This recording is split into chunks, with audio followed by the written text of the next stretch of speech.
All right, so here is our complete updating of this little patio that was such a mess.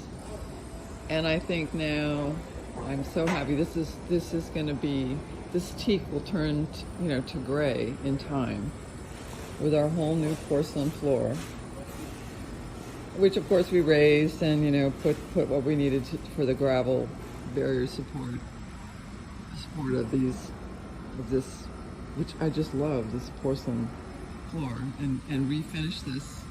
We had done one on the end of the two houses over there, but I really like this design. It's a little bit more contemporary. They're a lot more modern in terms of what we're doing on the inside, and we just took a sneak peek up our stairs, but I just thought, wow, it's so great to see this finished.